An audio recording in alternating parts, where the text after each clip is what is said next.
el sector de los servicios y el servicio al cliente es una urgencia y una oportunidad muy importante.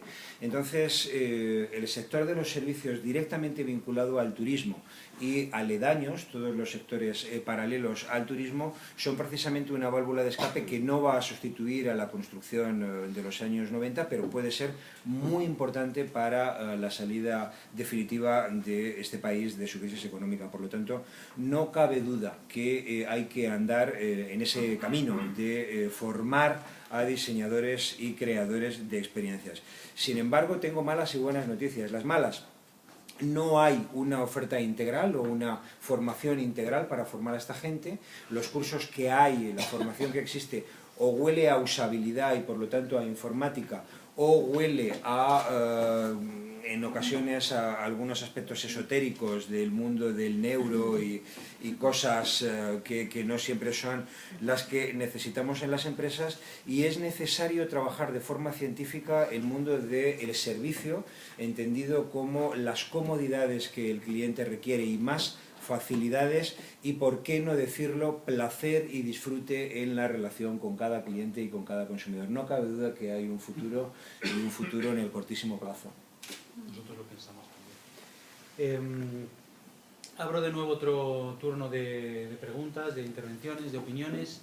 A mí me parece muy interesante eso que estás comentando en cuanto al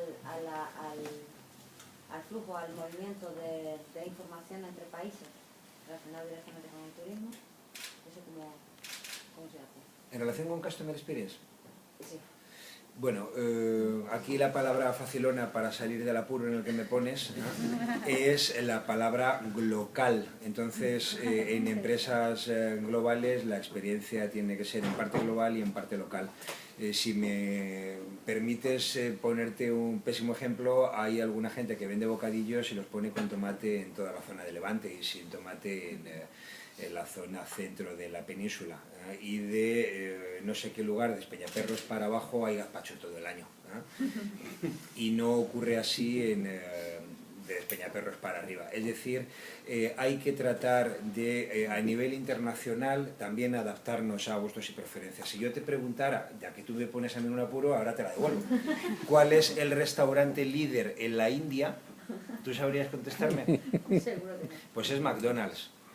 ¿Y esto no te sorprende en un país donde la vaca es un animal sagrado? Pues claro que no, porque todos sabemos que la hamburguesa que allí venden se llama Mac Maharaja y está hecha con carne de cordero. Entonces, la experiencia cliente se adecúa a los gustos y preferencias localmente. Bueno, pues... ¿Lo ha preparado? No. ¿Alguna otra intervención, alguna pregunta? Allí tenemos una. Yo tenía una opinión desde el ámbito del que yo veo que es la interacción con personas. Y a mí me gusta separar innovación de creación. Yo lo que observo cuando trabajo, por ejemplo, con grupos muy cercanos al clúster, es que cuanto más están en el conocimiento, más están anquilosados. Es imposible meter imaginación en esa gente. Y creo que el gran reto que tenemos, por lo menos en lo que yo observo en mi país, es de meter imaginación. Porque la imaginación es mucho más portadora de sentido que el conocimiento. Y luego venir y tratar de poner conocimiento. Pero hay déficit de imaginación en las organizaciones y creo que hay superávit de conocimiento que no se usa. Y se sigue gastando el dinero en conocimiento. Y se sigue tirando el dinero a expuertas en conocimiento cuando no se usa todo lo que hay dentro de las organizaciones. Esa es mi lectura. Antes, como has dicho la palabra clúster, nos tienes que ayudar en esto. Aquí me dan en el tema que a mí me gusta. Otra de mis camisetas voluntarias, aparte la de Clusters, que por cierto salió de esta, es la Plataforma Técnica Mexicana. Y además les digo que va a redondear mucho de los temas de acá, porque es la que está certificada para cooperar con Europa. O sea, nosotros nacimos con fondos del 7º programa Marco y adoptamos todas las metodologías de las plataformas tecnológicas europeas. y creamos grupos temáticos. Ustedes aquí tienen una donde todos los países miembros están en robótica y todos los países miembros están en Network Electronic Media y etcétera, etcétera. Nosotros tenemos grupos temáticos. Entonces, a mí me toca en la plataforma, yo soy el coordinador de Living Labs y mucha gente dice, ¿qué es eso? O sea, suena muy sencillo. Los Living Labs son una metodología precisamente de innovación abierta. Es una forma nueva, nacen en el MIT, Europa los adopta. Yo certifico mi empresa como el primer laboratorio de Living Labs allá en México y les voy a dar varios ejemplos. Ahora mismo estamos en la plataforma técnica, tenemos el ecosistema eCluster. ¿Y qué quiere decir la I? Quiere decir innovación, clústeres de innovación, porque los clústeres, como tú bien lo dices, si los metes, les doy el ejemplo, turismo médico en Tijuana. ¿Cuál es la localización en Tijuana? Que bajan los americanos a tratarse las muelas, a hacerse operaciones, no les digo de qué, las damas, y les es mucho más barato. Entonces, ¿cuál es el tema del turismo en Tijuana? Es encontrar una estrategia de un clúster que ya se formó de turismo médico. ¿Eso da innovación? ¿Eso da imaginación? No. Sin embargo, los Living Labs tienen otro concepto, es un proceso de co-creación. Esto de la triple hélice ya está muy trillado. Yo ya cada vez que oigo triple hélice, ya la verdad es que ya me enferma. La cuarta hélice también ya suena, el usuario en el centro, la cuarta hélice es el usuario. Sin embargo, el Living Lab toma otro aspecto, que es la co-creación. Entonces nosotros, para darles ejemplos de cómo va aterrizando eso hacia abajo, tenemos un ecosistema de 7 pilotos. Nada más se los voy a mencionar rapidísimo. Uno, de mujeres emprendedoras, que es toda la equidad de género, y promover a las mujeres ¿en dónde? En las áreas de innovación. No que abran un despacho de contadoras. Y con fondos del gobierno y todo para eso. Ya tenemos la primera red, que es un Living Lab. Tiene ahorita 300 mujeres que están participando como el usuario. Está metido la Secretaría de Relaciones Exteriores, la Secretaría de Economía, CONACYT, el Consejo Nacional de Ciencia y Tecnología. Están los actores de la triple hélice, están las universidades, las principales, el TEC de Monterrey, la UNAM, la UDLA, ¿sí? Está las organizaciones empresariales, la Confederación Patronal que está en todos los estados de México, etc. Segundo, los pilotos de frontera, alinear para que haya igualdad en estas sinergias que se encuentran entre la frontera, y tenemos frontera siglo XXI firmada entre los dos presidentes, de crear la zona económica, según lo plantean nuestros líderes, más importante del mundo, entre Canadá, México y Estados Unidos, al menos entre sus mercados, porque nosotros obviamente somos de los principales exportadores de Estados Unidos y viceversa. Hay dos pilotos hacia eso. Un piloto que es mi favorito se llama Conecta 2020, tiene fondos del 7º programa Marco, con el Horizonte 2020 atrás, con la visión del Horizonte 2020, alineando al nivel de la empresa. Es un Living Lab. La co-creación es una red donde entren las empresas de Europa con las empresas de México. ¿Y qué le agregamos? Le agregamos 5 países de Latinoamérica, Inglaterra, España y Portugal, del lado de Europa. ¿Para qué? Para que se encuentren de acuerdo a su especialidad, ahí de esta especialización inteligente, turismo médico en Tijuana, ¿sí? Es una especialización de la región, por las condiciones. Los clústeres pueden ser por la geografía, por los recursos naturales. O sea, un clúster de minería pues no puede existir donde no hay el metal. Entonces, en todo esto, este proceso de cómo se encuentran las empresas por una especialización, por un proyecto de investigación común, por un centro de investigación que trabaja en algo donde una empresa española está buscando una cierta habilidad, etc. Otro de los pilotos importantes que tenemos ahí es la campaña Pepe y Toño. Y fíjense lo importante, lo que hemos hablado acá de metodologías. Nuestras empresas, nuestros emprendedores, Pepe y Toño, son 2 jóvenes que se encuentran y deciden emprender, deciden asociarse. El Consejo de la Comunicación ha metido no sé cuántos decenas de millones de dólares desde el 2010 en hacer una campaña que empezó promoviendo que el emprendedor, el empresario no es el enemigo, el empresario es el que genera riqueza, es el que genera empleo. Así empezó, así de cruda y de sencilla. Hoy por hoy, que ya está en su siguiente etapa, se está creando una red. ¿Qué estamos empujando ahí? Número 1, especializaciones inteligentes por región. Número 2, nuevas formas de estrategia de negocios como Lean Startup de Stanford. No crees el modelo de negocios tradicional, vete a ese enfoque que el usuario es el que te va a decir, y eso es lo que hace un Living Lab. Un Living Lab va hacia el usuario, entiende y sigue progresando. Y es un laboratorio viviente, está viviendo con el usuario. El producto, si nosotros usáramos este celular en un living lab, no existiría nada, estaría vacío en el primer momento y se iría creando por la comunidad que está participando para satisfacer hasta el último punto lo que ellos dicen. Entonces aquí como metodología está eso, y yo nada más quisiera agregar una cuarta, lo que llaman gamification, ¿no? O sea, esta tecnología nueva que es invitar a la fidelización a través del juego. Todo lo que hemos aprendido con los juegos, todo lo que hay, este corriente tan grande que hay de desarrollo de juegos aplicada a la mercadotecnia digital y a lo que nosotros vemos como futuro la mercadotecnia contextual. Se hace a través de un contexto. Ese contexto tiene un modelo atrás que está dictado por este proceso con el usuario final. Muchas gracias. Bueno, pues antes de que la mesa nos dé un poco sus conclusiones, no sé si fue algún tema particular, ¿alguna otra pregunta por vuestra parte, alguna otra intervención? Sí, yo tengo una a la mesa en general, ¿no? Que es la de cuánto consideráis o cuánto veis que la innovación considera a las nuevas generaciones como cliente potencial número uno y como grandes profesores que nos han enseñado a romper las barreras de la confidencialidad y de la privacidad. Y la segunda pregunta es cuántos universitarios o nuevas generaciones están incorporados en vuestros labs de innovación. Lo cojo yo, el reto. Vamos a ver, la primera parte de la pregunta es cuál es el rol de, digamos, la nueva generación en la innovación, ¿no?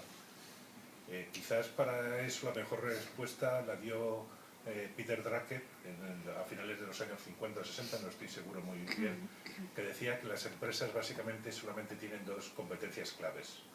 Uno es el marketing, y definía marketing para cómo cuidar al cliente actual, y la segunda la innovación, que la definía cómo cuidar al cliente futuro.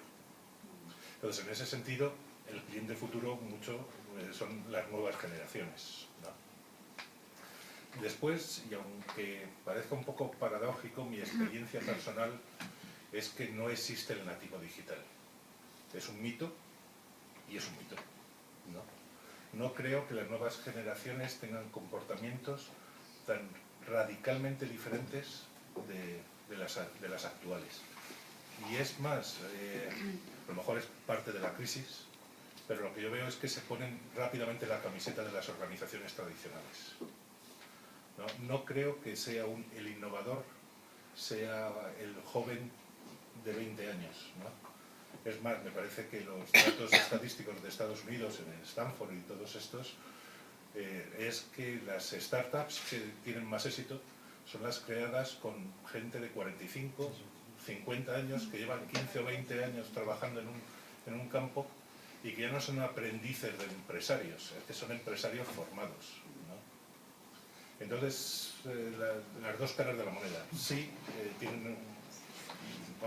es nuestro futuro como sociedad y como empresas, ¿no? Pero yo dije, me pregunta a lo que se comentaba antes atrás del tema de la imaginación, que tiene que ver con la creación, creatividad, ¿no?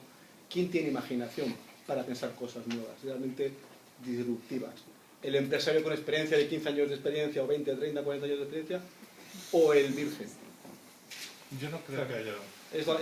¿Dónde está la balanza? Pues seguramente la química o el arte es cuando lo mezclas a los dos.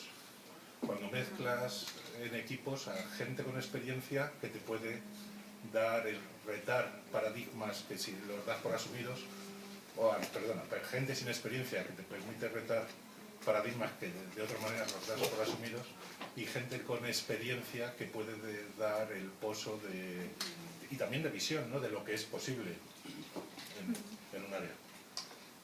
Por supuesto, a ser provocador un poco. Vamos allá, por favor. Vamos a ser un poco provocadores. Yo creo que más que la edad es que realmente lo que ha roto el modelo es que ya no sabes dónde está la gente, que es innovadora y puede trabajar para ti. Es decir, lo que te lleva a todo esto es a que tanto la oferta y la demanda se han globalizado de una manera tremenda. Lo que hablamos de la aplicación, esta no es una aplicación, la aplicación es lo de menos, ¿vale? Es que realmente hay una persona que inventa un modelo colaborativo para transportar gente, se extiende en menos de un año a 115 ciudades y mañana hay huelga de todos los taxistas de Barcelona, que jamás lo habrían pensado. Y no es la aplicación, si luego va a venir otra. El problema es el modelo colaborativo. Ha pasado lo mismo, por poner ejemplos reales, ¿vale? En Airbnb. que estabais hablando del modelo hotelero. Los hoteleros intentaban innovar, pero de repente ha llegado un portal que ha dicho, oye, vamos a hacer una cosa, ¿por qué no? Que José Luis vive en Londres, entonces José Luis se viene aquí una semana y digo, José Luis, yo me voy la próxima semana a Londres, ¿por qué no me dejas tu casa? ¿Vale? Y a José Luis le viene bien, le voy a pagar un dinerito, prefiero estar en su casa que en un hotel, pero no lo hago solo por el dinero, sino por la experiencia de cómo se vive en Londres, y lo hago en una casa real. En Madrid ya hay 25.000 viviendas, en Nueva York han tenido que cambiar la legislación porque ya nadie iba a un hotel. Y eso ocurre en 6 meses, y a una velocidad tremenda. Y por ser provocador, creo que eso va a pasar mucho más rápido con una cosa que ha pasado hace escasamente 10 días, ¿vale? Que hemos visto un poco las orejas al lobo, y es que realmente la barrera idiomática va a desaparecer. No sé si habéis visto la presentación que ha hecho, pero lo va a sacar igual Google, pero en este caso lo ha sacado Skype, en el cual yo voy hablando y va traduciendo. Pensábamos que los idiomas se tenían que meter en un teléfono, pero esto no es así. Directamente con el 4G yo voy hablando, y si tuviéramos, pues fuerais pakistaníes, iría traduciendo vuestro teléfono, que como he dicho os conoce mucho mejor que cualquiera, y va traduciendo directamente online, ¿vale? Y además cuando vosotros me hacéis las preguntas yo también las escucho en castellano, con lo que eso va a suponer que cuando voy a llamar a una persona a Camboya y me va a contestar en español. Y eso pisa el acelerador de la globalización de una manera descomunal. Entonces no es tanto la edad que tienen. De hecho, con esto termino, curiosamente la gente entre 55 y 65 años había una sorpresa, es que no tienen barreras de entrada en los smartphones, porque es táctil. El PC no les gustaba, pero sin embargo les empiezan a poner WhatsApp para ver fotos de los nietos, y de repente, oye, pues esto es súper cómodo, y ha crecido descomunalmente, y no hay barrera de entrada ahí. Entonces no es tanto la edad, sino de dónde es la gente, que puedes estar trabajando con gente que está ahora mismo en Silicon Valley. Ayer me contactó un cliente de Bogotá, esta mañana hay un cliente en Canarias, nunca he ido ahí. Pero la oferta y la demanda, las dos cosas, porque también tengo nuevos players, que yo tengo que innovar el triple, porque hay gente muy lista por el mundo y que se dedica a hacer lo mismo, te copia y lo mejora 6 veces, entonces te fuerza a todo eso. ¿no? Aunque van a desaparecer los idiomas. Esto, como tú dices, va a pisar el acelerador muchísimo. Pues sí, solamente de manera complementaria, subrayando los beneficios de estos laboratorios vivos, donde efectivamente es el trabajo colaborativo, es la participación de grupos heterogéneos lo que da riqueza al proceso de innovación. Y desde la perspectiva universitaria, porque creo que es importante subrayarlo, creo que tenemos que acercarnos mundos que en el pasado nos creíamos diferentes. Y finalmente, nuestra preocupación debe estar dirigida hacia esos procesos centrados en el usuario. Pero el usuario es el ciudadano, es usted, soy yo, somos todos, que de alguna manera ofrecemos servicios, pero también participamos en este proceso de expresar lo que son nuestras necesidades. Entonces yo creo que hoy en día hay experiencias muy interesantes como este concepto del crowdsourcing, cuando íbamos a pensar que el problema se iba a poner en el medio y que a través de un foro, por ejemplo, podríamos encontrar una solución. Qué interesante cuántos problemas hay de carácter tecnológico, económico, social, que se abren la discusión, se abren la creatividad del público en general para ver quién puede aportar la mejor solución. Y ojalá que esto que se da pues ya en este mundo global de la nube, se pudiera también como fomentar en espacios dedicados a ciertos problemas en particular, y que de alguna forma se estimulara, se motivara a una mayor participación del mundo de la universidad. Que tanto estudiantes como profesores, como que la gente que hace ciencia, nos acercáramos más a la realidad de las necesidades de nuestra sociedad. Y que entonces los procesos pues aporten soluciones que nos hagan a todos vivir mejor. Creo que son los beneficios de los laboratorios. Yo nada más remataría con algo muy simple. La respuesta que yo te daría muy personal es que la innovación está en el usuario. No está en el que yo contrate, es el usuario el que la da. Y bueno, a mí Manolo me ha visto en acción en estos foros en México, de cómo manejamos esto de los Living Labs. Pero para mí la respuesta a futuro está en escuchar al usuario. Ahí es donde está la innovación. Y luego un tema adicional, que es que yo creo que la percepción que dos mismas personas, con independencia de su edad, tienen de una cosa son siempre distintas, ¿no? Un ejemplo muy bueno que yo recuerdo de Steve Jobs era que él, cuando creó el Macintosh, se basó en un diseño de una interfaz gráfica que era de Xerox. Y cuando estuvo visitando la fábrica de Xerox, como estaban centrados simplemente en fotocopiadoras y tal, pues no iban a ver lo que se podía hacer con esa herramienta, ¿no? Es decir, una persona como Jobs pues siempre decía que él iba a otras industrias a robar, entre comillas, conceptos, ¿no? Y pues podía encontrar una idea en un Four Seasons cadena hotelera, igual que en un restaurante o en una línea aérea, iba adaptando conceptos de otras industrias para mejorar la innovación de su propio producto, ¿no? Y así un ejemplo, desde luego, a seguir. A mí la edad me parece que no es un factor en este caso que juegue lo más mínimo, coincido plenamente con las opiniones generales de la mesa, ¿no? Yo, sin embargo, un instante nada más, yo creo que la edad es un tema muy importante para analizarlo en términos de Customer Experience, porque a través de las tecnologías y a través de los esfuerzos de la empresa por innovar, podemos dar cada vez servicios, si no personalizados del todo, sí bastante más segmentados.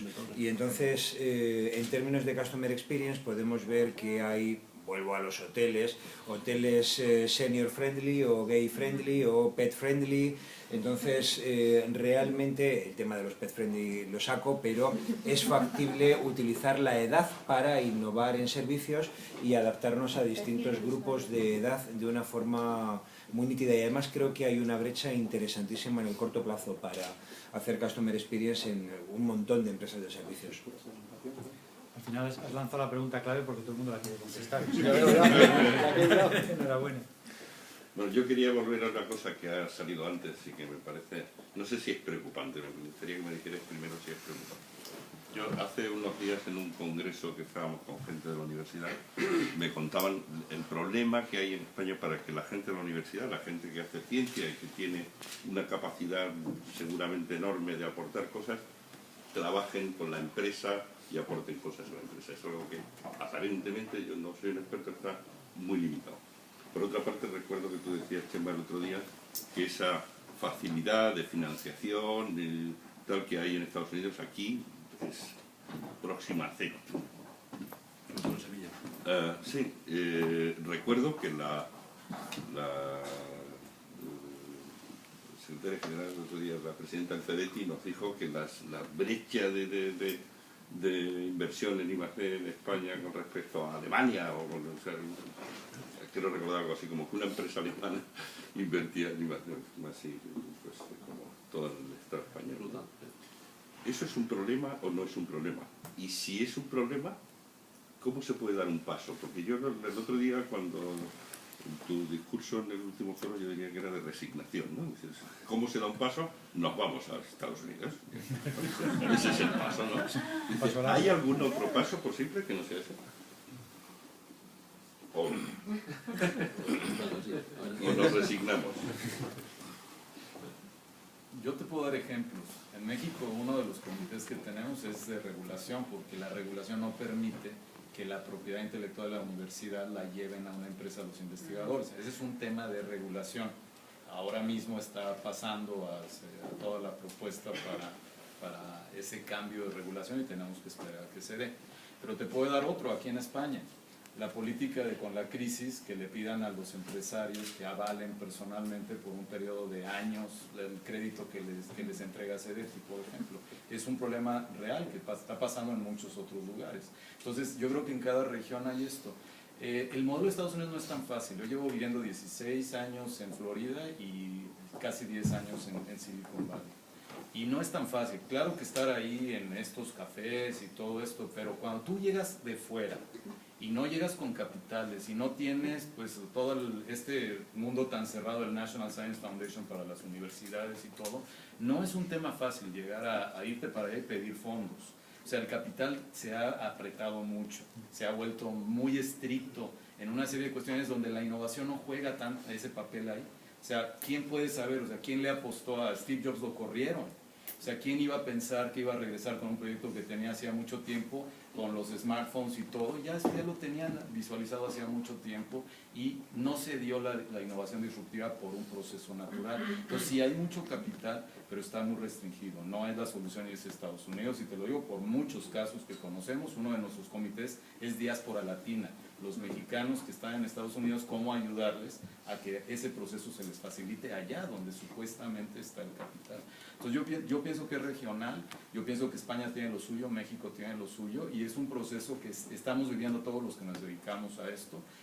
La innovación es muy poco grata, es muy traicionera. O sea, no es fácil venderlo, es un camino a veces muy largo.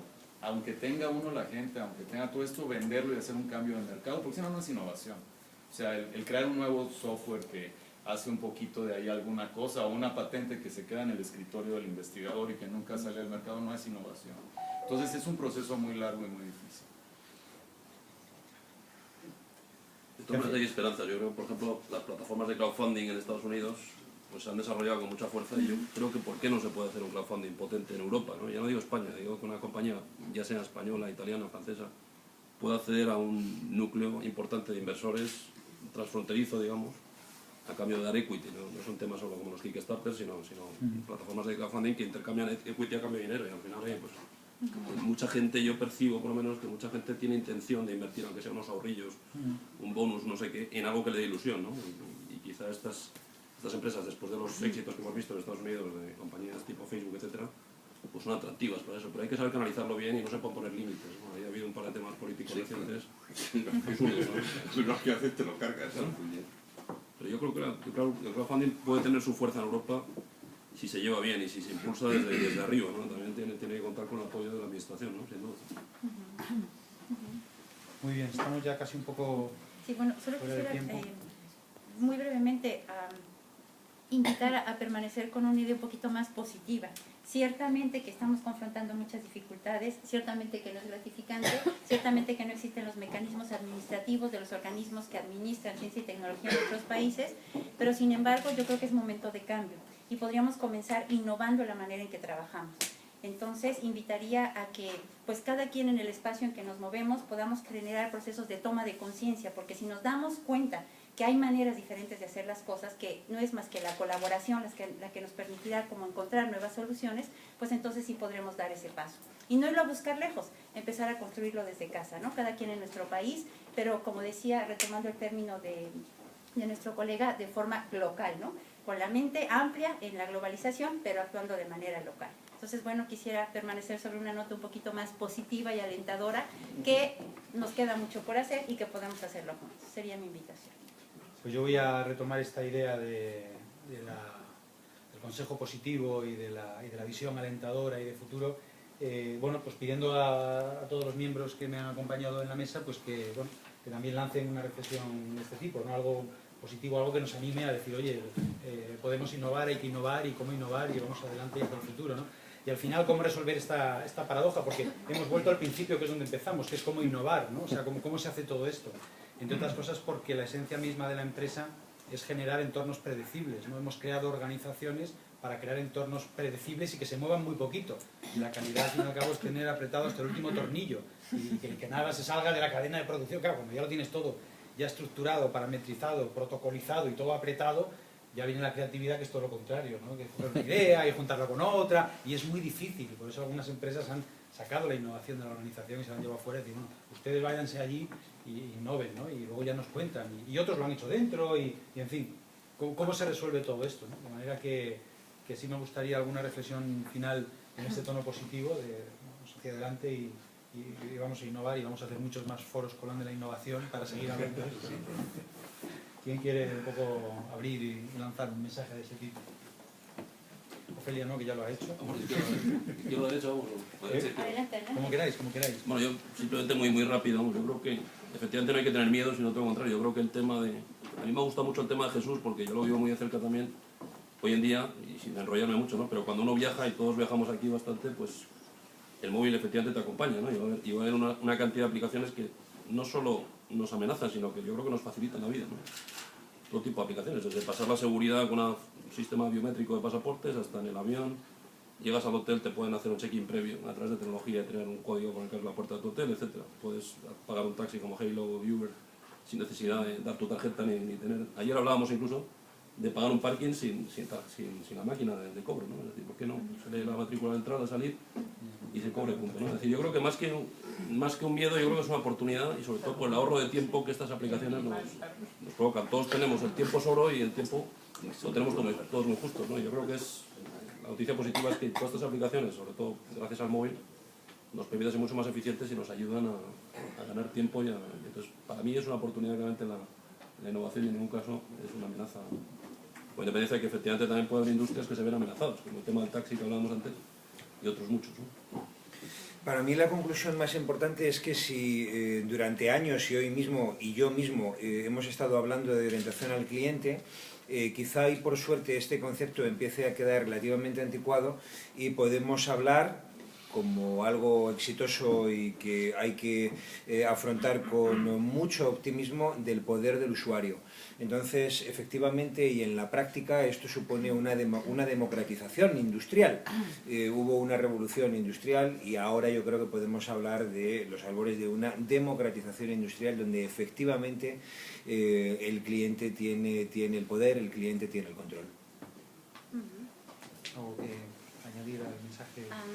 Bueno, pues que hemos abordado desde diferentes perspectivas el tema de la innovación y hemos inclusive propuesto el uso de tecnologías avanzadas, pero creo que vale la pena recordar algo muy importante, que es el sentido común. Y que el sentido común, cuando se expresa de manera sencilla, es lo que más agrada a los usuarios.